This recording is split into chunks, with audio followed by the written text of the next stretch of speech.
भारत में ब्राह्मणों ने ब्राह्मण राज स्थापित कर दिया है। आप लोगों को हैरानी हो जाएगी सुनकर कि जिनकी संख्या 3.5% है, उनकी 5-5 नेशनल लेवल की पार्टियां हैं। कांग्रेस, नेशनल कांग्रेस, चटर्जी, मुखर्जी, बनर्जी, गोखले, तिलक, आगरकर, ये ब्राह्मणों ने बनाई है। कितने लोगों को पता है? मैं जब यूपी में आकर जाटों को पूछा, भाई तुम्हारा कौन आदमी था कांग्रेस बनाने में, जरा बताओ तो, उसका नाम बताओ। एक आदमी का बताओ, 2 आदमी का मत बताओ, क्योंकि 2 तो है ही नहीं, मगर एक हाथ होगा, जरा बताओ। एक भी आदमी नहीं था, सारे ब्राह्मण लोगों ने बनाया नेशनल कांग्रेस। ज्योतिराव फुले को कांग्रेस में लाने की कोशिश की गई थी, उन्होंने कहा ये तो ब्राह्मणों का संगठन है, मैं कैसे आ सकता हूं इसमें? ये रिकॉर्ड करके लिखित करके रखा हुआ है, लिखा हुआ है। तो 1885 को जो कांग्रेस बनी, ये ब्राह्मणों ने बनाई, ये ब्राह्मणों का संगठन है। दूसरी बात, दूसरा संगठन भारत की कम्युनिस्ट पार्टी, ये 1925 को भारत की कम्युनिस्ट पार्टी श्रीपाद अमृत डांगे नाम के ब्राह्मण ने बनाई। ये कोकनस्थ ब्राह्मण है।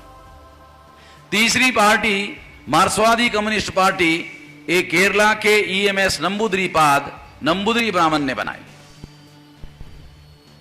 चौथी नेशनल लेवल की party Bharatiya Janata party RSS ने बनाई। बनाने के पहले जनसंघ बनाया था। जनसंघ का पहला राष्ट्रीय अध्यक्ष श्यामा प्रसाद मुखर्जी बंगाली ब्राह्मण था। अटल बिहारी और आडवाणी ने मिलकर 77 में जनता पार्टी में जनसंघ विलीन कर दिया था। झगड़ा हुआ, 80 में बाहर आ गए। बाहर आकर जनता पार्टी का त्याग करके भारतीय जनता पार्टी बनाई और उसका पहला राष्ट्रीय अध्यक्ष पंडित अटल बिहारी वाजपेयी को बनाया। हो गई 4 नंबर की पार्टी ब्राह्मणों की। 5वीं पार्टी तृणमूल कांग्रेस, ममता बनर्जी बंगाल की मुख्यमंत्री है। उसके पार्टी को पिछले साल अक्टूबर महीने में चुनाव आयोग ने राष्ट्रीय पार्टी का दर्जा दिया। जिनकी संख्या देश में 3.5% है, उनकी 5-5 नेशनल लेवल की पार्टियां है। मुसलमानों की संख्या 15% है। मुसलमान मुझे बताए एक पार्टी का नाम। मुसलमानों की कौन सी नेशनल लेवल की पार्टी बताओ? मुसलमानों की संख्या 15%, ब्राह्मणों की संख्या 3.5%। 3.5 वालों की 5 नेशनल लेवल की पार्टियां, मुसलमानों की संख्या 15%, लगभग 20 करोड़। बताओ कोई सिंगल पार्टी है मुसलमानों की?